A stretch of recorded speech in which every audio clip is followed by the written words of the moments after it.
शहीद का दर्जा मिलेगा, दूसरे को नहीं मिलेगा। और फिर अपने आप को देशभक्त कहते हो। ये कैसे देशभक्त है?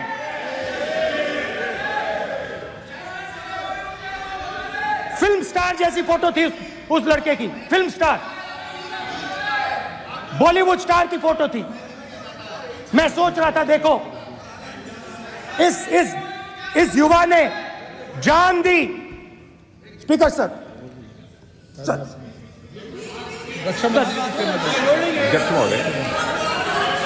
अध्यक्ष महोदय, एक आदमी सब पर भारी।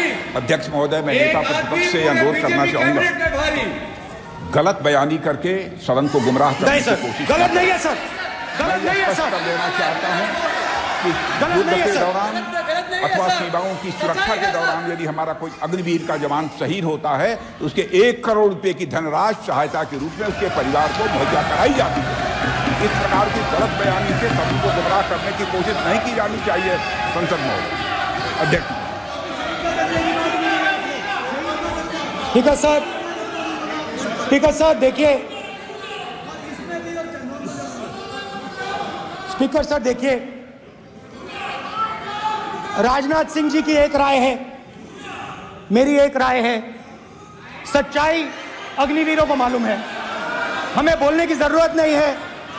अग्निवीर को किस चीज का सामना करना पड़ता है, शहीद का दर्जा मिलता है या नहीं मिलता है, कॉम्पनसेशन मिलता है नहीं मिलता है, पेंशन मिलती है नहीं मिलती है, वो उसको मालूम है। पॉइंट ऑफ ऑर्डर है मान्यवर।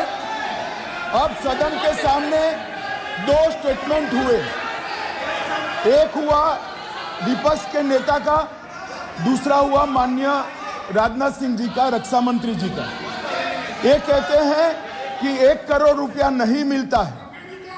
श्री राजनाथ सिंह ने अधिकृत रूप से कहा कि मारे जाने वाले अग्निवीर को जो शहीद होता है उसको 1 करोड़ रुपया मिलता है।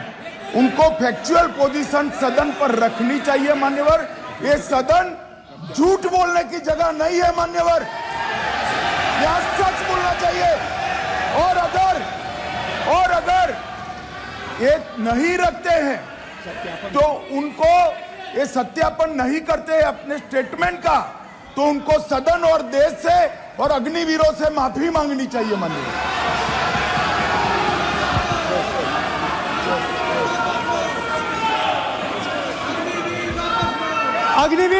अग्निवीर की सच्चाई मैंने फ्लोर ऑफ द हाउस पे रखी है, और राजनाथ सिंह जी ने भी कहा है जो रियलिटी है वो हिंदुस्तान की सेना को मालूम है, वो अग्निवीरों को मालूम है। उनके कहने से या मेरे कहने से कोई फर्क नहीं पड़ता, सच्चाई तो उनको मालूम है। उनको मालूम है सच्चाई कौन बोल रहा है।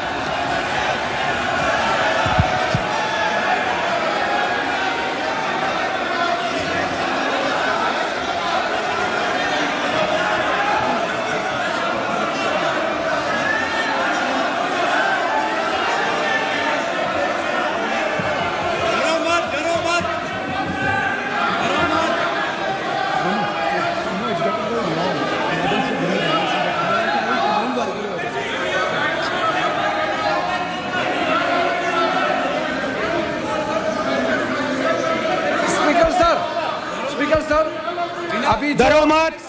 मेरा छोटा सा अनुरोध है, क्योंकि सर ये विषय गंभीर है और अभी माननीय गृह मंत्री जी ने जो बात रखे हैं कि 2 स्टेटमेंट जो रक्षा मंत्री जी ने बताया सदन को और माननीय विपक्ष के नेता राहुल गांधी जी ने जो स्टेटमेंट रखा है, इसमें इन्होंने जो कहा है कि रक्षा मंत्री बोलने से क्या फर्क पड़ता है, इतना हल्का फुल्का कैसे स्टेटमेंट दे सकता है लीडर ऑफ ऑपोजिशन। इसलिए सर इन्होंने जो बात रखा है पुष्टि करना चाहिए और हम लोग भी सर नियम के मुताबिक अपना बात रखेंगे सर।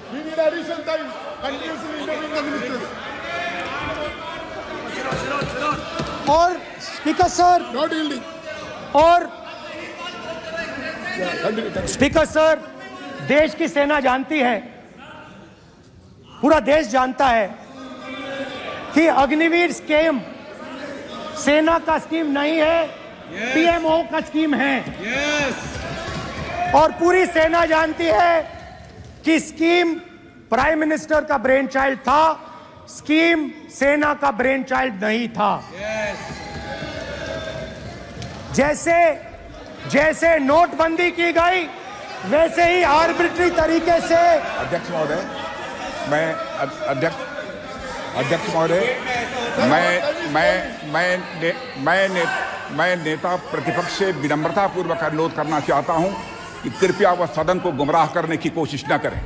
अग्निवीर योजना के संबंध में बहुत सारे लोगों से 158 ऑर्गेनाइजेशन के साथ सीधा संवाद स्थापित हुआ है, उनके सुझाव लिए गए हैं, तब यह अग्निवीर योजना लाई गई है और बहुत सोच समझकर यह योजना लाई गई है। और मैं यह भी स्पष्ट कर देना चाहता हूं, इस प्रकार की योजनाएं दुनिया के कई देशों में है, यूएस में है, यूके में है, वहां पर किसी को कोई किसी प्रकार की आपत्ति नहीं है।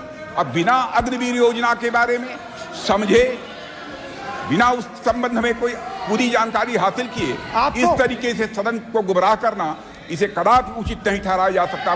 महोदय, मैं तो आपसे यह अनुरोध करूंगा, इसे सदन की कार्रवाई से बाहर निकाला जाना चाहिए।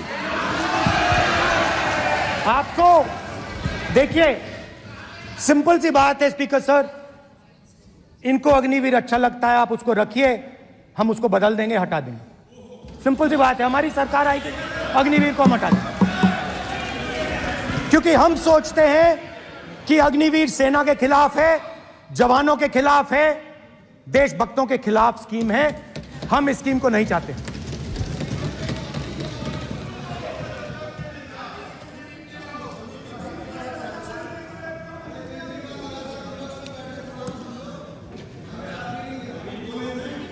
पहली बार